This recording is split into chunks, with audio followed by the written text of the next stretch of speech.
URC's back's not a game. From Glasgow grit to Munster rain, final whistles calling names. Won't you rugby, rugby, rugby, rugby, rugby, rugby, rugby, rugby, rugby, rugby,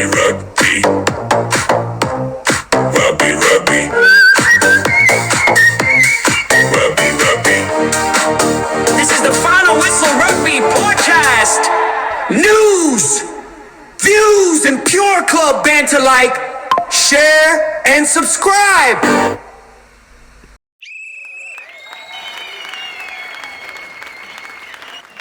You're tuned into Final Whistle, the podcast that reads the game like a fly half and roasts it like a clubhouse grill.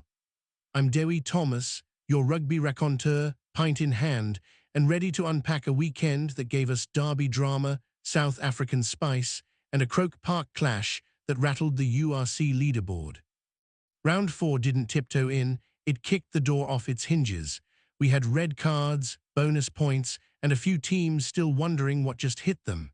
So whether you're listening from the back row of the bus or the front row of the bar, settle in. This one's got bite. Let's start with the headline act, Munster versus Leinster at Croke Park. 51,000 fans packed in, and Munster didn't just show up, they took over. 4 tries to 2, a 31-14 win, and a defensive display that had Leinster looking like they'd forgotten their playbook. Jack Crowley was pulling strings like a concert pianist, flawless kicking, calm under pressure, and a post-match interview that screamed team first. Munster's line speed was lethal.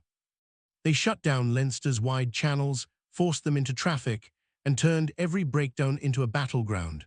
Coach Clayton McMillan said he wanted relentless effort, and Munster gave him that in spades. They're unbeaten after 4 rounds and looking like title contenders. Now to Rodney Parade, where Cardiff made it 21 wins in a row against the Dragons. That's not a streak, that's a dynasty. Final score, 24-17. Alex Mann opened the scoring inside a minute, blink and you missed it. Faletau powered over on his season debut, and Dan Thomas and Danny Southworth wrapped up the bonus point.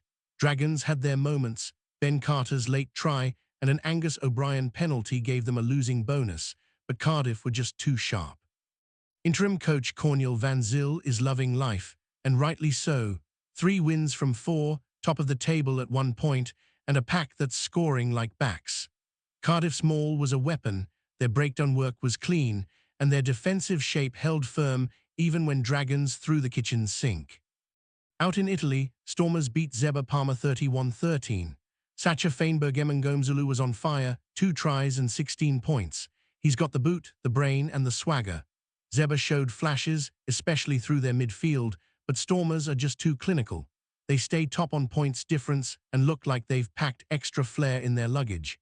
Evan Roos was a menace at the breakdown, and the Stormers' offload game was humming. Ulster went to Durban and took down the Sharks 34-26. That's not just a win, it's a statement. Sharks had Etzebeth, Colossi, Mbonambai, Cock, Mapimpi, and still couldn't stop Ulster's 4-try blitz. Mapimpi scored 1, then got a 20-minute red for a high shot. Cock saw yellow. Ulster's coach Richie Murphy said they wanted to play the best and beat the best. Job done. Nathan Doak controlled the tempo. Stuart McCloskey punched holes in midfield, and Ulster's back 3 were lethal on the counter. Glasgow Warriors smashed Ospreys 42-17 in Bridgend. Jamie Doby scored twice, and the Warriors looked like they were playing sevens. Quick taps, fast rucks, and offloads galore. Ospreys had no answer to the tempo, and Glasgow stay third in the table. Sione Tuipulatu was everywhere, carrying, linking, and barking orders. The Warriors' bench added impact, and their set piece was rock solid. Connaught versus Bulls in Galway was pure theatre. Mac Hansen scored in the 79th minute to bring it to 28-27. Sean Norton missed the conversion twice. The first was charged down illegally, so he got a second go, still missed. Bulls escaped with the win, but Connaught showed serious fight. Their pack matched the Bulls physically, their backs found space, and their defensive line held firm until the final minutes. Coach Pete Wilkins said the fixes are easy and the spirit is strong. If they tighten up their kicking game, they'll be dangerous. Edinburgh finally got their first win, 43-0 over Benetton. 7 tries, 0 conceded, and Darcy Graham bagged 2. Hive Stadium was buzzing. Coach Sean Everett said it was a must-win, and the players responded. Benetton looked flat, and Edinburgh took full advantage. Their set piece was dominant, their kicking game precise, and their support play relentless. Lions beat Scarlets 29-18 at Ellis Park. 2 late tries from Morn Brandon sealed it. Scarlets are still winless, along with Sharks and Dragons. That's a tough club to be in. Lions played with width, pace, and confidence. Scarlets had moments. Johnny McNichol looked lively, but they couldn't sustain pressure. Their discipline let them down, and their defense leaked soft tries. That's your round 4 scoreboard blitz. 8 games, plenty of drama, and a few teams wondering what just hit them. Right then, time to hand out some imaginary silverware. If you're new to the pod, this is where we celebrate the brilliance, the chaos, and the downright bizarre from the weekend's action. Try of the round, Mac Hansen's late score for Connaught. The finish, the drama, the heartbreak, it had it all. Bulls thought they'd done enough, but Hansen popped up like a ghost in the fog, took the pass, and danced through defenders like they were cones at training. Galway erupted. Shame about the conversion, but the try, pure theatre. Player of the round, Jack Crowley, controlled the biggest game of the weekend and made it look easy. He didn't just manage Munster's attack, he orchestrated it. Every kick was measured, every pass had purpose, and his composure under pressure was unreal. Leinster threw everything at him, and he just smiled and kicked them back to halfway. Clubhouse clanger, Sharks. That team sheet should win trophies, not leak 4 tries at home. Mapimpi got a red, Cock got a yellow, and the pack looked like they'd forgotten how to scrummage. Ulster didn't just beat them, they exposed them. For a side stacked with Springboks, that was a humbling afternoon in Durban. Let's give some love to the real MVPs, the fans. First up, Meadowlane Primary are back with a new chant. Munster's magic, Leinster's tragic. It's cheeky, it's catchy, and it's already doing the rounds on TikTok.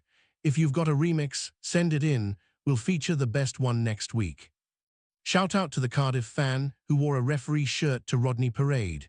Every time Dragons appealed for a penalty, he blew his own whistle and shouted, "Play on." Bold move, especially when the ref actually gave Cardiff a few soft ones. And to the Glasgow supporter who brought a fake Sevens trophy to Bridgend and held it aloft every time Jamie Dobie touched the ball, iconic. That lad was everywhere, and the fan energy matched it. Now let's talk tactics, the stuff that makes coaches sweat and fans argue in WhatsApp groups. Munster's win wasn't just physical, it was cerebral. They flooded the breakdown, slowed Leinster's ball, and forced them into narrow channels. Their defensive line speed was relentless, and their kicking game pinned Leinster deep. Crowley's crossfield kicks stretched the defence, and the back row hunted like wolves. Cardiff's pack played like backs. Their maul was a weapon, their support lines were sharp, and their breakdown work was clean.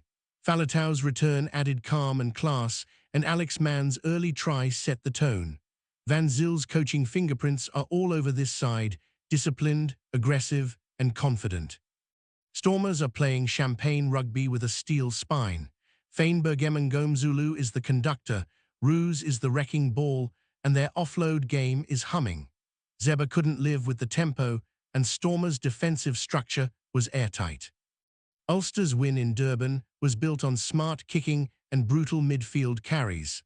McCloskey and Hume punched holes, Doak controlled tempo, and their back three countered with venom. Sharks had no answer to the territorial pressure, and their discipline crumbled. Glasgow's tempo was off the charts. Quick taps, fast rucks, and Dobie dancing through gaps. Their support play was textbook, and their bench added impact. Ospreys couldn't live with the pace, and their defensive shape fell apart in the second half. Connaught's fightback was built on belief. They matched Bulls physically, found space out wide, and defended with heart. Hansen's try was the reward, but their set-piece and kicking game need tightening. Norton's missed conversions will sting, but the spirit is strong. Edinburgh finally clicked. 7 tries, 0 conceded, and a midfield that looked sharp. Graham's finishing was clinical, and their set-piece gave them a platform. Benetton looked flat, and Edinburgh took full advantage. Lions played with width and confidence. Scarlets couldn't match the tempo, and their defence leaked soft tries. Morn Brandon's late brace sealed it, and Lions look like they're building momentum. Let's take a moment to raise a pint and salute some true local giants of the Welsh club rugby scene. Massive shout-out to St Peter's RFC in Cardiff, the Rocks, grassroots legends with a proud history and a pipeline that's produced more talent than a Netflix casting call. To Treorchy RFC, the Zebras, fierce, proud, and always up for a battle in the Rhondda Mist. Their clubhouse stories are as legendary as their scrummaging. To Pontypool RFC, the Pooler, where the tackle bags hit back and the heritage runs deep. 3 lions in one pack. That's not folklore, that's Pontypool. To Pontypridd RFC, the Valley Commandos, black and white warriors with a terrace roar that could rattle the posts. Sardis Road isn't a stadium, it's a fortress. And to Merthyr RFC, the Ironmen, built tough, playing tougher. Their rise through the ranks has been nothing short of inspirational, and their commitment to community rugby is second to none. These clubs aren't just part of Welsh rugby, they're the heartbeat. Stalwarts, storytellers, and standard-bearers, long may they thrive. All right, back to the URC, let's look ahead to round 5. And trust me, it's got more spice than a clubhouse curry night. First up, Cardiff host Ulster at the Arms Park. Both sides are flying, both packs are nasty, and both coaches are quietly confident. Expect fireworks at the breakdown and a kicking duel between Tinnis de Beer and Nathan Doak that could decide it. Leinster travelled to Glasgow, and that one's got bounce back written all over it. Leinster will be hurting after the Munster loss, but Glasgow are unbeaten at home and playing with swagger. Watch out for Tuipula 2 versus Ringrose in midfield, 2 playmakers, 1 collision course. Stormers head to Connaught, and that's a clash of styles. Stormers love width and flair, Connaught love chaos and counter-rucks. If Hansen gets space, it could be a long night for the visitors. But if Roos and Emengomzulu click early, Stormers could run riot. Scarlets host Edinburgh, and it's a must-win for the Welsh side. They're winless, they're frustrated, and they're desperate. Edinburgh just put 43 on Benetton, so confidence is high. Expect a cagey first half and a frantic finish. Benetton versus Bulls in Treviso could be a cracker. Benetton will want to bounce back, and Bulls are riding high after escaping Galway. Albornoz versus Goosenet Fly Half is worth the ticket alone. Dragons head to Durban to face the Sharks, and let's be honest, both teams need a hug. Sharks are stacked but struggling, Dragons are gritty but winless. Someone getting off the mark, and someone's getting roasted. Ospreys host Lions, and that one's got upset potential. Lions are building momentum, but Ospreys at home are a different beast. Keep an eye on Morgan Morris, he's due a breakout game. And finally, Munster travel to Zebba Palmer. On paper, it's a mismatch. In reality, Munster will rotate, Zebba will scrap, and if Crowley plays, it could be another masterclass. Now, before we wrap, let's settle that pub quiz. Question 1. Who scored 2 tries for Glasgow against Ospreys? Answer, Jamie Doby. Question 2. Which team won 31-14 at Croke Park? Answer, Munster. Question 3. Who kicked the winning conversion for Ulster in Durban? Answer, Nathan Doak. Question 4. Which team kept a clean sheet in round 4? Answer, Edinburgh. Question 5. Who missed 2 conversions in Galway? Answer, Sean Norton. If you laughed, learned, or shouted, how was that not a yellow? At any point during this episode, do us a favor. Hit subscribe on Spotify, Apple Podcasts, Amazon Music, or Red Circle. Leave a review with your favorite round 4 moment or your worst prediction.